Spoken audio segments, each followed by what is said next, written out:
Tonight, President Biden celebrating July 4th with a campaign on the brink. The president addressing last week's debate performance on a radio station today, saying, quote, "I screwed up," but adding that he's committed to staying in the race. However, sources tell NBC News in private conversations the president is torn on whether or not to step aside.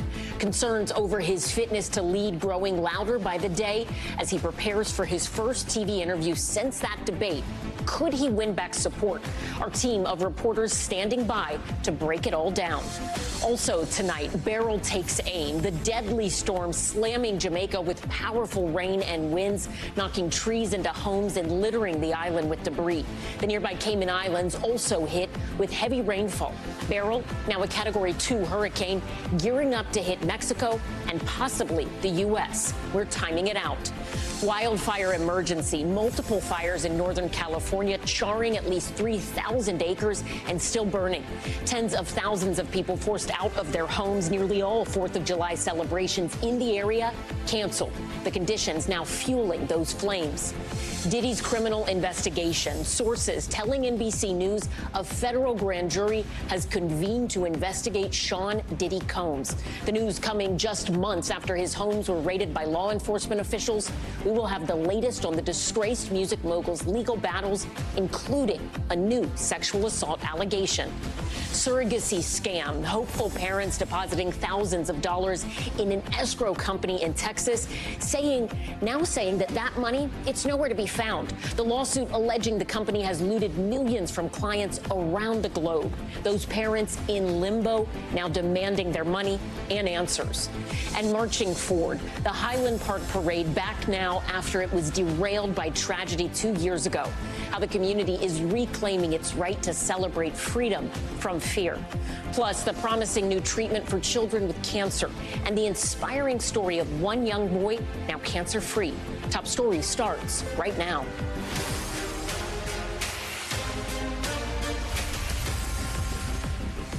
Good evening. I'm Ellison Barber in for Tom Llamas. Tonight, the future of Biden's presidency on shaky grounds as sources say the president admits these next few days are critical for his candidacy to survive. Those sources telling NBC News that in private conversations, the president has acknowledged that the debate was a disaster and will be difficult to come back from. But in public, Biden is doubling down, saying he will not drop out. Last night, the president meeting with 20 Democratic governors in a closed-door meeting in an effort to shore up support and reassure the party. And Biden appearing at a 4th of July event today, but critics say he still has not made unscripted remarks or answered any questions since the debate. Tomorrow, he will face his first real test in an interview with ABC News. As for his opponent, former President Trump, he released video falsely claiming Biden is already out of the race while attacking Vice President Kamala Harris. Our teams at the White House and Capitol Hill have been reporting on this fast-developing story and have the latest details. Let's get right to NBC's White House correspondent Monica Alba, who leads us off. President Biden tonight celebrating our nation's history. Happy Independence Day! With his political future on the line. As sources tell NBC News, the next few days of his campaign are critical after last week's disastrous debate performance, which the president acknowledged in a radio interview that aired today. I screwed up. I made a mistake. That's 90 minutes on stage. Look at what I've done in 3.5 years. Mr. Biden insisting he's committed to staying in the race. We're going to win this election. We're going to just beat Donald Trump like we did in 2020. The public confidence comes as NBC News has learned the president is privately torn between defiance and acceptance amid calls to step aside, according to 4 people familiar with the matter, signaling in some conversations with allies, aides, and family members that the blowback may grow too large to overcome. Yeah, he just quit, he's quitting the race. Former President Trump made those false claims in a video he shared on social media, in which he also speculated over Vice President Kamala Harris becoming the Democratic nominee. I think she's going to be better. She's so bad. She's so pathetic. It's so amazing. It's just so bad. The Biden campaign slamming those comments, writing, "No, Donald. What is bad is running on a platform of your revenge and retribution." The VP and President Biden met last night with more than 20 Democratic governors, now rallying around his candidacy. I believe in this man. I believe in his character. I believe that he has been one of the most transformative presidents in our collective lifetimes. California Governor Gavin Newsom, campaigning in Michigan today, confirmed details of that White House meeting in which President Biden said he may limit events in the evening to get more sleep. When asked by one of the governors whether he had seen a doctor following the debate, the president conceded he had a brief checkup a few days after and was fine, according to two sources in the room, contradicting his own press secretary, who earlier in the day said, "No, he was not checked by the doctor." And Monica joins us now from the White House. Monica, I want to start with the end of your report there. Biden contradicting his own White House about whether he saw a doctor in the aftermath of the debate. I understand his press team has now started to walk that back. Exactly, Ellison. This is a question that we had for days after that disastrous debate performance, wondering if indeed the president saw a doctor. Initially, the White House said no, that his last major physical exam was in February and that there hadn't really been any doctor check-in since then, with the press secretary saying yesterday in front of the entire briefing room that the president had not been checked out by a doctor after the debate. Then, just a few hours after that, the president went to this meeting with Democratic governors where one of them asked him, hey, have you seen a doctor? How is everything? What did they say? And the president told them, according to two sources who were in the room, that he had seen a doctor a couple of days after the debate who checked him out and said he was fine. So that is something that the White House did have to walk back this morning in a statement confirming that the president was evaluated by his personal physician. And we should just note, Ellison, that that's not uncommon for any president or any administration. It's one of the perks of the job, the fact that you have your own personal private doctor essentially with you at all times of the day should any kind of medical need arise. And so that is clearly who was able to check on the president and who the president could check in with regularly. But he hasn't had a more extensive examination or battery of tests since February. Allison. Monica, there's been speculation about a growing rift between the Biden family and some of the president's closest advisors, particularly names like Anita Dunn, people who helped him prep for the debate. Where do things stand with those groups right now? And do we know, based on what your sources are telling you, who has the president's ear while he's weighing his path forward? Well, in really consequential moments and in moments of crisis like the one that we're in right now, it is the president's family that he often turns to the most and who will be the most influential in any major decision making. We're talking about First Lady Jill Biden, first and foremost, and then also their son, Hunter Biden, who has been around and really been a part of some meetings and some events here at the White House this week, which raised some eyebrows. So our reporting indicates that the First Lady and Hunter Biden have raised some concerns, have suggested that some of those senior staffers maybe need to have a change of job or shift in strategy or be removed altogether because of the president's poor debate performance. But there may be more to it also at play here, Ellison, because these two groups of people, the immediate family and the advisors who've been with him for some years, and then there are advisors who've literally been with him for no exaggeration the last 40 years. These are people who know him so deeply and who have such specific opinions that, of course, those things aren't always aligned, and there does seem to be a bit of a difference here, though they all maintain publicly the president is staying in the race. Ellison. Monica Alba at the White House. Thank you. Support for the president among congressional Democrats appearing more strained by the day. Two House Democrats calling on Biden to step aside as fears grow at the White House that more defections could be on the way. For more on this, let's turn now to NBC News congressional correspondent Julie Sirkin. She has been covering Capitol Hill's reaction to the fallout from Biden's debate performance. Julie, what more do we know about those two Democratic congressmen who have called on Biden to step aside? Yeah, Ellison, that reaction has been swift, but only two Democratic lawmakers, as you point out, have done so publicly, at least. Those are Raul Grijalva of Arizona and Lloyd Doggett of Texas. Now, these aren't just frontline vulnerable members who are worried about running for re-election in November with President Biden at the top of the ticket. These are two veterans of the House. And so it is notable that they are calling on President Biden to step aside, saying it is time for a new candidate to take the helm of their party's nomination for a chance to beat former President Trump at the poll box in November. But there are still other concerns that we've heard, at least privately, from other Democratic lawmakers. Ellison. And Julie, I also want to play for you some comments that Scott Peters made recently. He's a Democratic congressman from California. Let's listen to what he had to say about the Biden campaign's response to the debate, and then we'll talk right after. We needed a boost from Thursday. We didn't get it. And the campaign has been very, I think, arrogant in their response. We want to know what their plan is to win this election and turn these numbers around. And if they don't have a plan, then I think we have to move in a different direction. So you're to be determined, but you're not saying you're absolutely supporting him. I don't think we can at this point. The point is to win the election. And he thought the campaign has been very arrogant in their response. This is a congressman who says he is a fan of the president, given the serious doubts that he's voicing about Biden and frustrations with the way the Biden team handled things post-debate.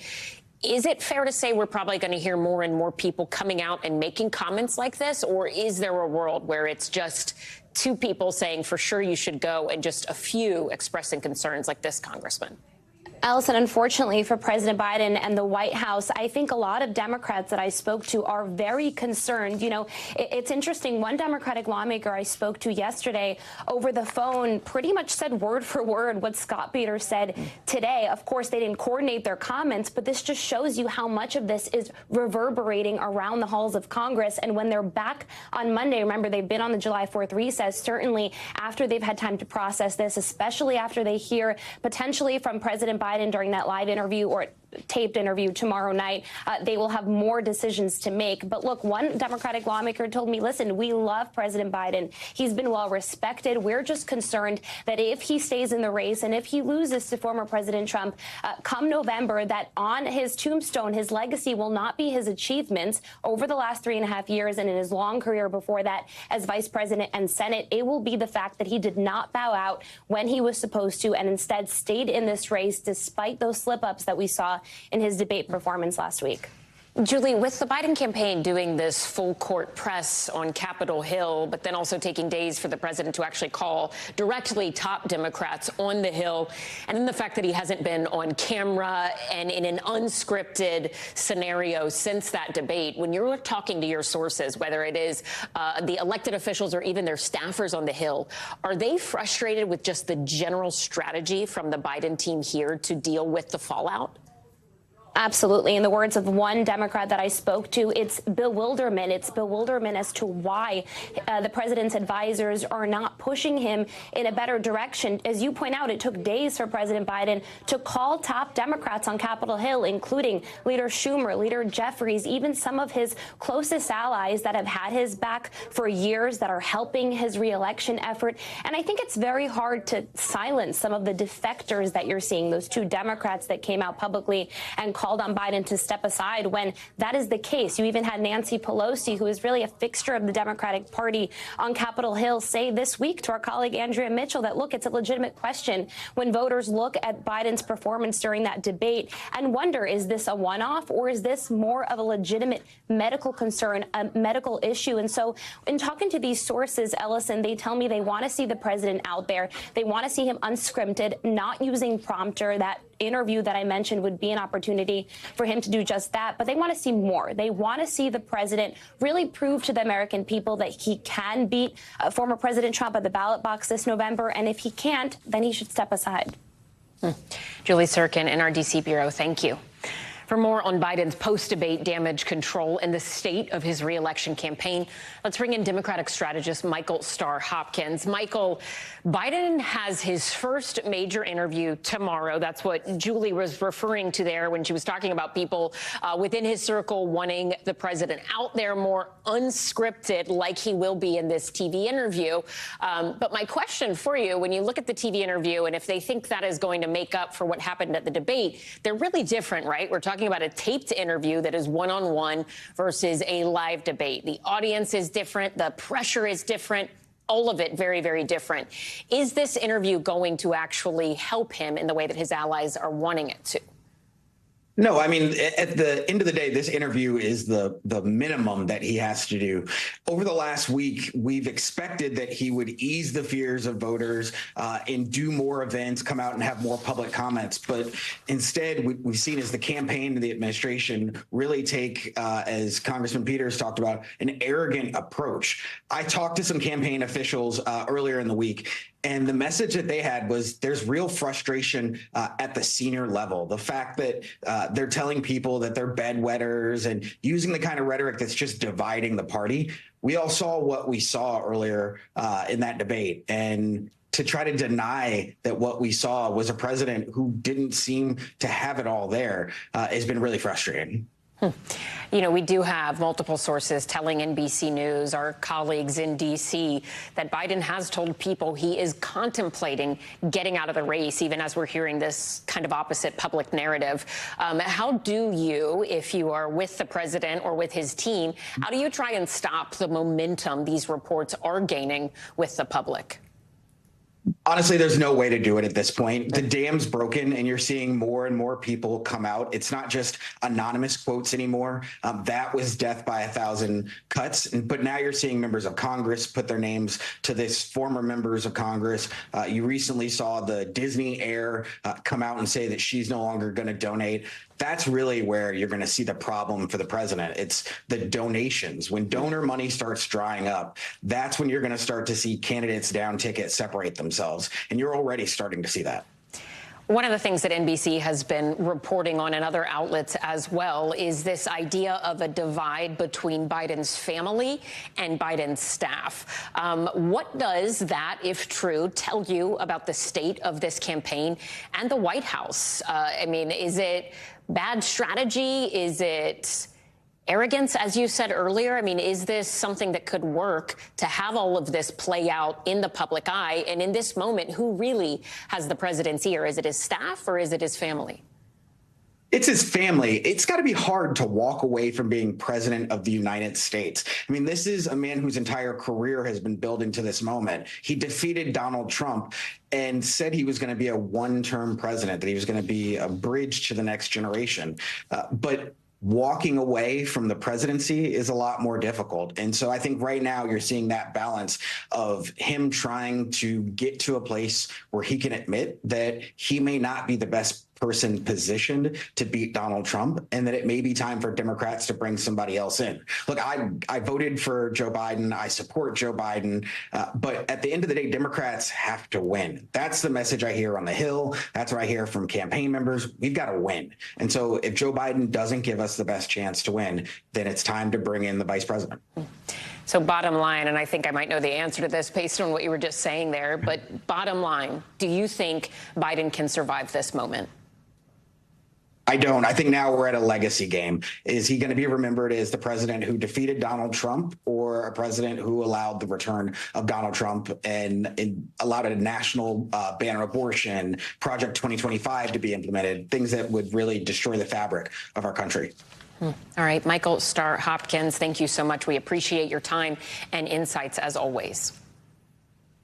Turning now to the Caribbean, where Hurricane Beryl remains a powerful Category 2 storm after smashing its way across Jamaica. The death toll now at least 9.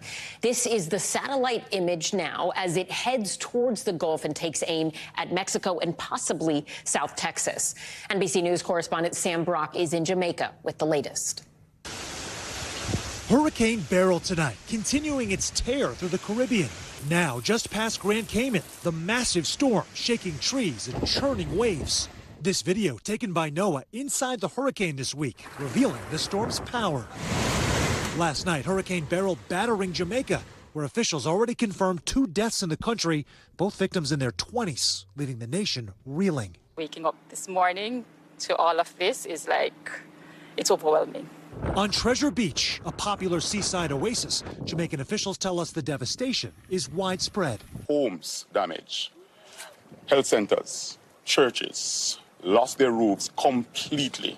Just the ride to get out here features trees carving up roadways, power lines in every direction, and obliterated homes. Homes blown, you're saying the roofs blown everywhere. The roofs are, yeah. All of it leading to this. It's hard to describe the magnitude of the loss here, but here's an example. This is a hotel with 100+ staff members that is one business on one stretch of street on Treasure Beach. And it's not just big business feeling the pain. What do you feel emotionally when you look at your business? I feel so devastated. Herman Maxim runs P&H Fruit Stand right in front of the home that he shares with Padrona Morris, which is practically uninhabitable now. Were you scared at some point that you might not survive? Yes, I was praying out loud. I was calling to Jesus, ask him to calm the storm. Jamaicans feeling the pain of a hurricane that didn't even make landfall, but is likely to disrupt their lives for months. How long do you think it will take to get back to where you were? To where we were. That's a hard one. And Sam Brock joins us now from Mandeville, Jamaica. Sam, what are the biggest priorities for officials there right now? Certainly, part of it is damage assessment right now, Ellison. If you go back to where we were at Treasure Beach earlier today, and folks were saying they were going and seeing about every other business damaged or destroyed, and that's one little portion of one parish. If you widen the scope to southern Jamaica, they're saying between 500 and 1,000 homes and businesses easily that were damaged, so trying to get a feel for that. But also, as we look at this man's home here, this is pretty typical all throughout the island. Trees into homes, portions of roofs that have been ripped off, and obviously this tree, huge, uprooted by the strength of the winds and some of that rainfall last night. Many people having to take matters into their own hands, quite literally. This is his power line setup right here, a constellation of lines tied up by knot and attached to a tree. As we were driving around today, Ellison, you would see power lines everywhere, trees in the roads, of course. There are just so many hazards. Public officials really saying that one of their key priorities right now is clearing the roadways. In the event that someone has a medical emergency and actually has to get to the hospital, they can do so. Last point for you, Ellison, we did talk to the police force for the state, and they say that there are still 2 confirmed deaths at this point. That number, at least, has not gone up throughout the course of the day.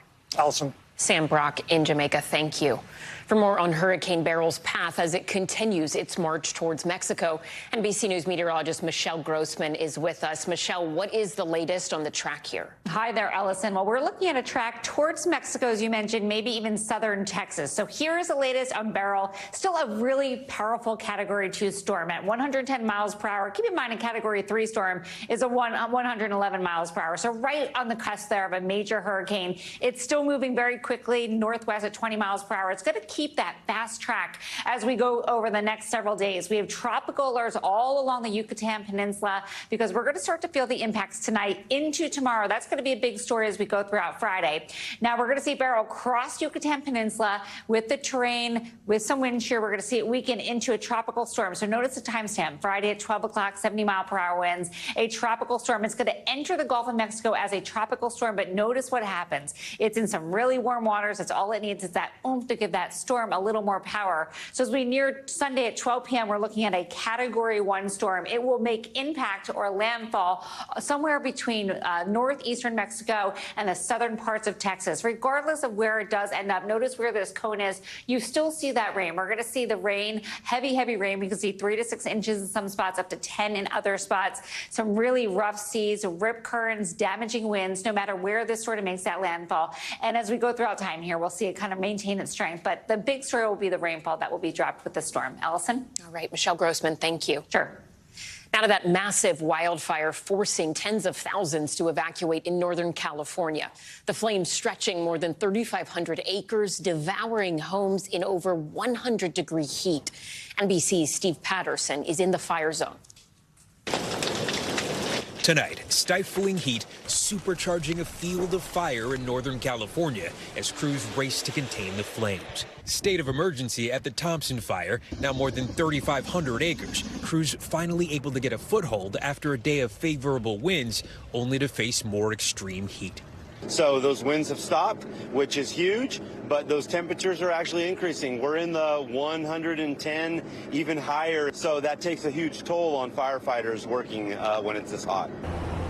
The flames tearing through several structures in 100+ degree temperatures. Lynette Bailey threw everything in her car, getting her 90-year-old dad to safety at a nearby shelter. It was panic because my dad didn't want to leave, and I told him, you got to get in the car right now. But because there's no room left for her dog, she spent the last 2 days outside in the heat. It's really sad. You don't want to be living out here in the 108 degrees. I'm more worried about my dad. Across the country this 4th of July, more than 148 million Americans under heat alerts. It has been sweltering. From the Northwest to the Southeast, Raleigh to Houston, Phoenix to Portland, several cities poised to set new daytime highs. In Nevada, Las Vegas is edging closer to shattering its all-time record, 118 degrees. I'm not going to sit out here in the heat. It's not my deal. Back in Northern California, many 4th of July celebrations canceled, facing fire danger so high any spark could spell disaster. In the burn zone, thousands of brave men and women baking in the weight of their own gear. It just makes things tougher. Surrounded by fields of dry tinder, rushing to knock one fire down before the next one sparks. And Ellison, a little bit of good news. The winds here have finally died down, allowing firefighters to get somewhat of a foothold. Now 7% containment on this fire, but it's been another day of 110+ degree weather just fueling the flames. Ellison? Steve Patterson, thank you. Moving overseas into the UK elections, the polls have now closed and preliminary results are coming in what looks like a seismic shift for the Conservative Party as the Labour Party seeks to oust them from office after 14 years. For the latest on these results, we want to get right over to NBC News international correspondent Raf Sanchez, who joins us now from 10 Downing Street in London. Raf, you were on the show last night reporting and telling us that it looked like it would be a bad night for Prime Minister Rishi Sunak and his party. What are we seeing in the exit polls?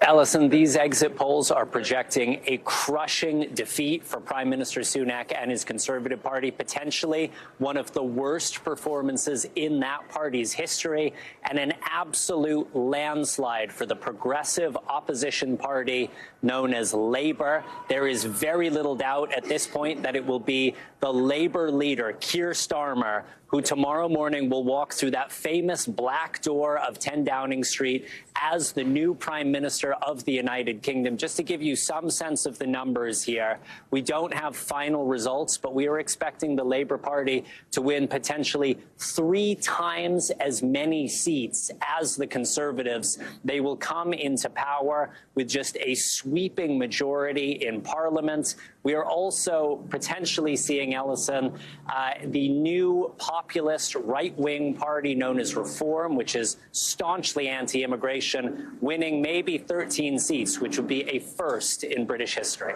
Ellison. Raf, we have heard analysts say that a lot of voters in the UK were looking to punish the Conservatives for mismanaging the country in the wake of Brexit and their departure from the EU. When you've been speaking to voters, is that what they're telling you? It is, and some of their complaints will be very familiar to Americans. Inflation has hit this country. Prices are high. Economic growth has been slow. It's known here as the cost of living crisis. But some of these conservative woes are very specific to their own government. And I will give you just the example of the rolling series of scandals that we have seen over the last couple of years. None of them, Ellison, more prominent than those which happened under Prime Minister Boris Johnson, who during the COVID lockdown broke his own rules and attended illegal parties here at Downing Street. So when you speak to voters on the streets of Britain, you don't hear so much overwhelming enthusiasm for Keir Starmer and the Labour Party as much as deep frustration with the Conservatives and a real desire to punish them after 14 years in power. Ellison. Raf Sanchez in London. Thank you. Still ahead, a deadly shooting in Yellowstone National Park. Authorities say a man armed with a gun was making threats in the middle of the iconic park. How rangers were able to take the suspect down. And surrogacy scam. Couples investing thousands in an escrow company only for the money to disappear. The FBI now getting involved as those hopeful parents seek justice. And how much are you spending on fireworks and food this 4th of July? We'll have the numbers on what Americans are splurging on this holiday. Stay with us. Top Story is just getting started.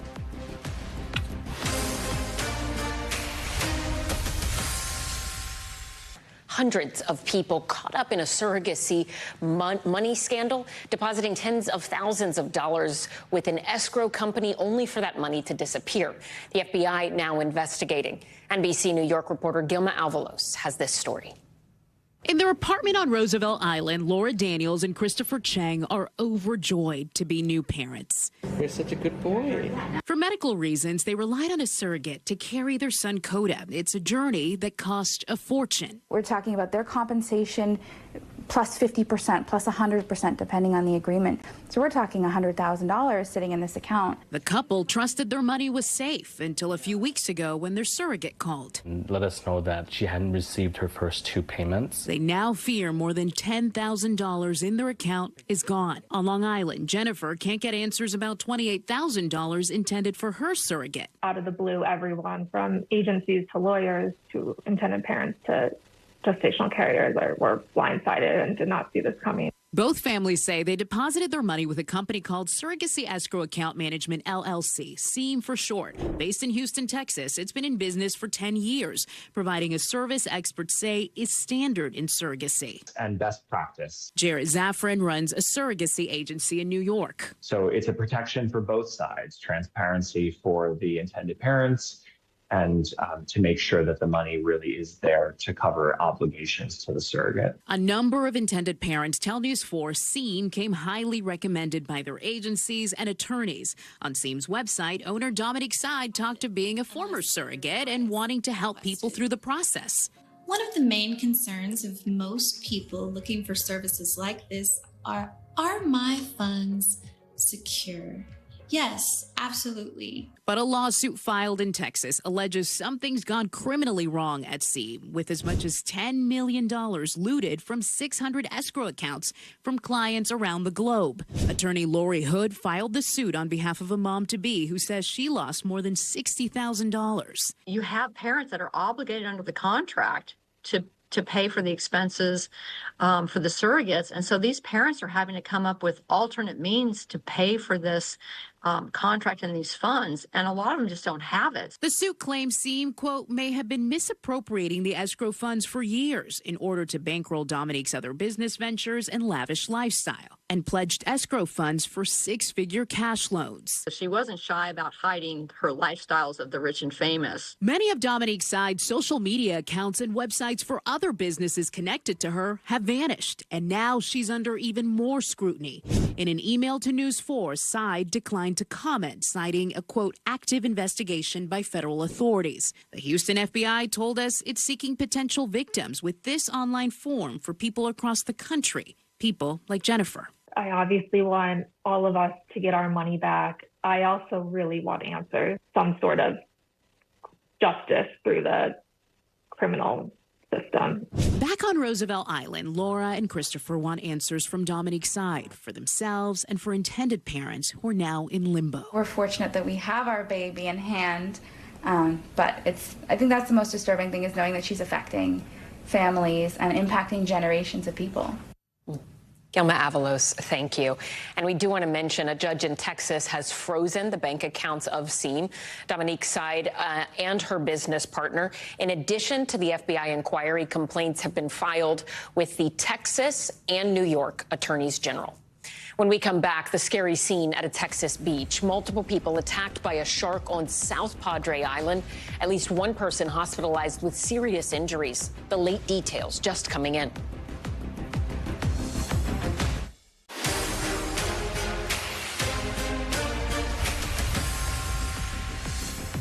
We're back with Top Stories news feed, starting with the deadly shooting inside Yellowstone National Park. Authorities say a person armed with a gun was making threats at Canyon Lodge in the central part of the park. The suspect killed after a shootout with park rangers. A ranger was also hurt, but is expected to be okay. Multiple shark attacks reported at a packed Texas beach this 4th of July. New video just in shows a shark right at the shoreline on South Padre Island. Authorities say multiple people were attacked, including one person who suffered a severe bite to the leg and had to be hospitalized. The Coast Guard advising beachgoers there to stay out of the water. And back here at home, this 4th of July, Americans expected to spend a little less on food and fireworks. According to the National Retail Federation, the average person will spend about $90.42 on food this year. That's down from $93 last year, but significantly higher than pre-pandemic levels. Meanwhile, the American Pyrotechnics Association says the cost of fireworks are down 5 to 10% since a decrease in ocean shipping rates. But despite the lower prices, the group expects this holiday's revenue to exceed $2.4 billion.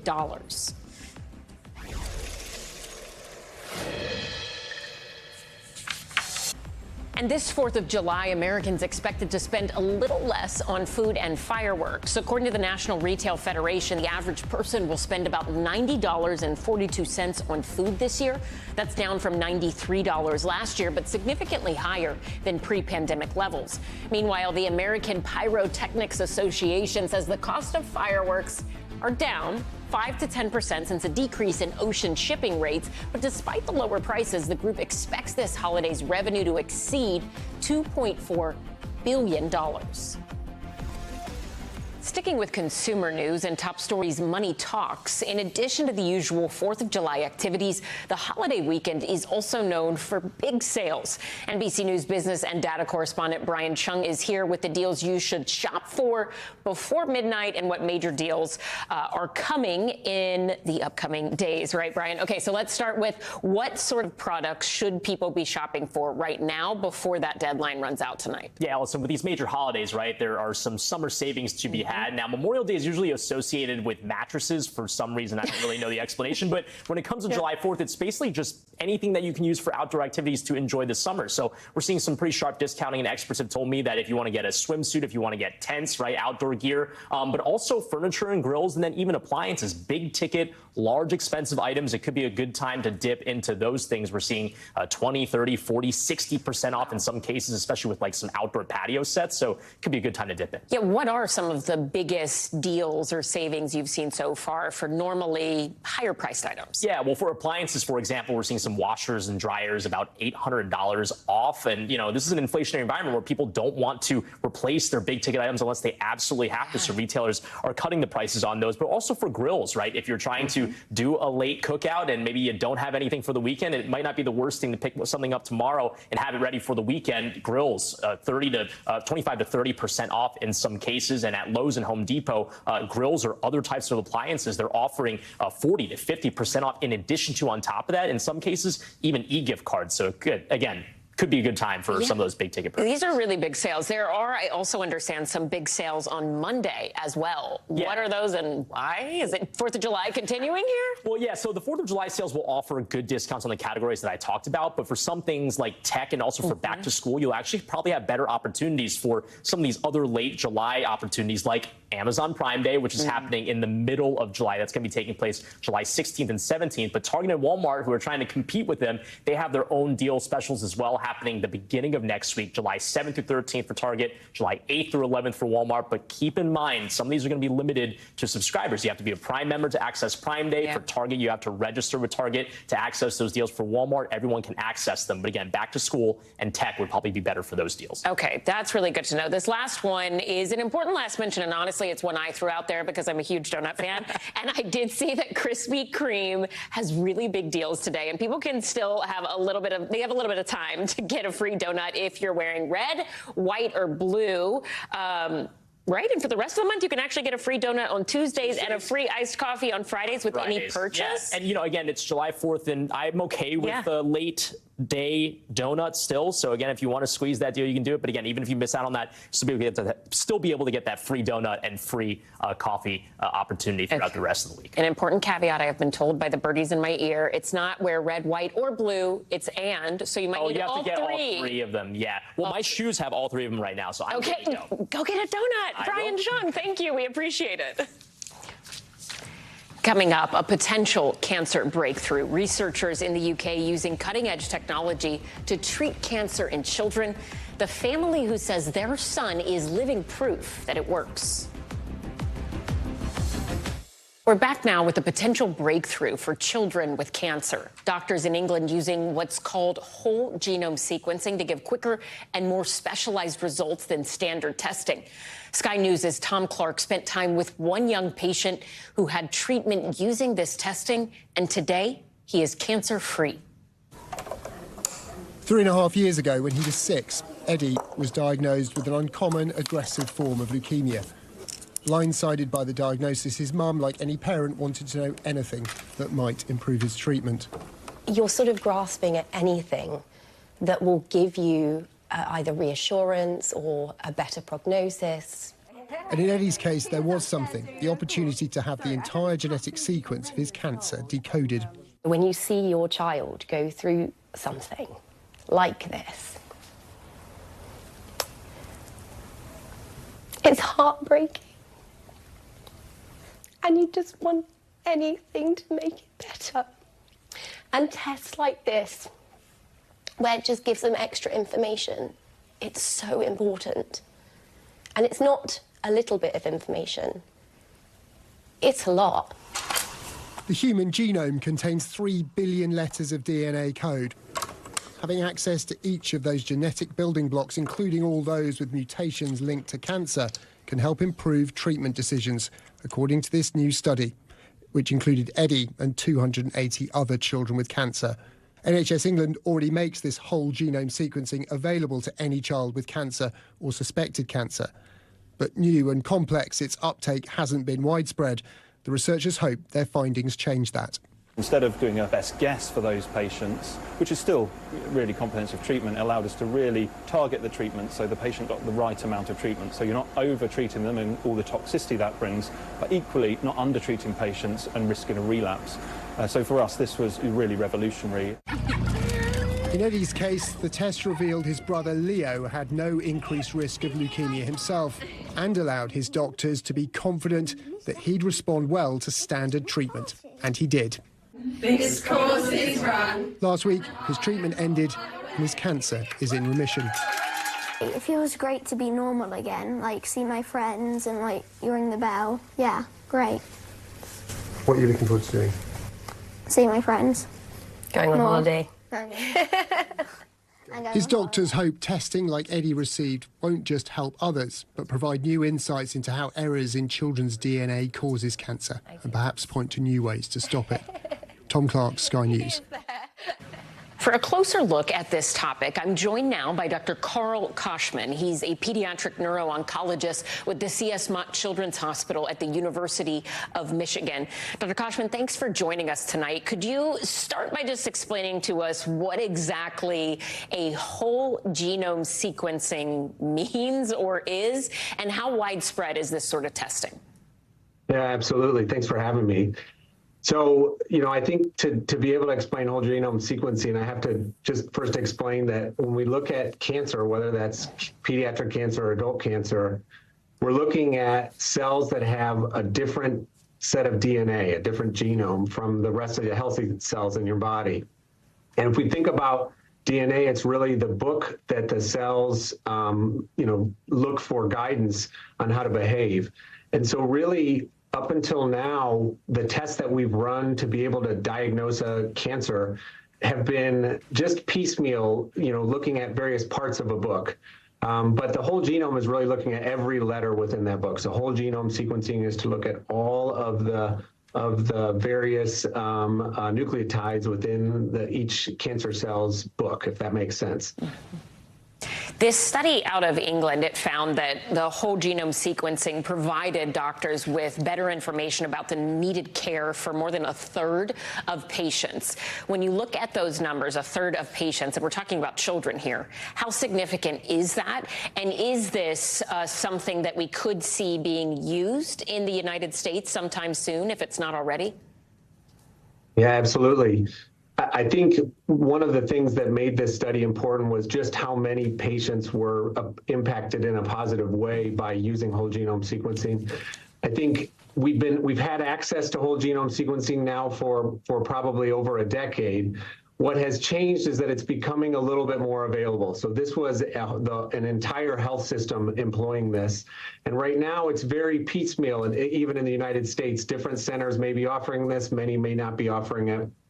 This was a large health system in the United Kingdom that implemented it. And one of the things that's changed is that if we look at whole genome sequencing 10, 15 years ago, it was about the cost of a house to run it, and it took 4 to 6 months. And what we're now seeing is that you can do a whole genome for maybe the price of a thrifty bike, and you can get the results back in 2 to 4 weeks, is what the team showed. And then I think the icing on the cake here was that it really did benefit the patients. A lot was learned that was able to affect their care in real time. Really appreciate you being with us and explaining it. And thank you, Dr. Carl Kosman, for all that you and your team does to help people. And we really appreciate you being here with us tonight. Thank you. Absolutely. Thanks for having me. When we come back, freedom from fear. Highland Park, Illinois, holding its first July 4th parade since a mass shooting unfolded during the event 2 years ago. Tonight, we talk to survivors who were back out along the parade route. They'll tell us why they say it was so important to be there today. And finally tonight, on this July 4th, many Americans celebrated with barbecue, fireworks, and of course, parades. But for the community of Highland Park, Illinois, today was a step towards healing. The town holding its first July 4th parade since tragedy struck the event 2 years ago after a memorial ceremony for the victims. NBC's Maggie Vespa was there. As America celebrates its independence, Highland Park tonight reclaiming the right to celebrate the 4th without fear. I don't want the events of 2 years ago to have had an effect on the spirit of the community. We're still standing. We still love this town. Hundreds today lining the streets of this quiet Chicago suburb for the first Independence Day parade in 2 years. This after in 2022, investigators said a lone gunman perched on a rooftop above the route and opened fire on parade goers, killing 7 and wounding nearly 50. Our teams on the ground for days as people tried to process the pain. How are your firefighters and how are your officers doing? They're devastated. This is our community. This morning, a remembrance ceremony. I think July 4th is always going to be a day of mixed emotion. City officials working with federal authorities and the Department of Justice implementing full security led by Highland Park Police, calling today trauma-informed and clarifying why they felt the need to bring this parade back. I also feel like we have an obligation to this community's children in particular. In the aftermath of July 4th, 2022, one of the third graders who came through City Hall asked me, do we ever get to celebrate the 4th of July again? And I said, absolutely. So today is that first step. Many along the parade route this year, survivors. We were sitting across the street from the shooter. If he had gone straight across instead of at an angle, we wouldn't be here. Hazel and Bud Herzog have been coming to the parade for years. They were here as the horror unfolded 2 years ago, escaping through a coffee shop. But despite what they witnessed, they were back out here today. Was there any, even just like a momentary hesitation or nerves, or maybe this isn't a good idea? No. Today? Yeah. No. I'm a little apprehensive. I mean, I'm looking up at this building behind you, and it's a little bit apprehensive, but I think it'll be fine. And it's a different route. It's a different. They've a lot of security. There's a lot of security, and so I think it'll be fine. And it's a parade. It's July 4th, so we're here. It's a very strong community and a very supportive community. They would not let someone force them not to have a parade. A community now marching forward together. In Highland Park, Maggie Vespa, NBC News. Thanks so much for watching Top Story. I'm Ellison Barber in for Tom Llamas. Happy 4th of July. Stay right there. More news is on the way.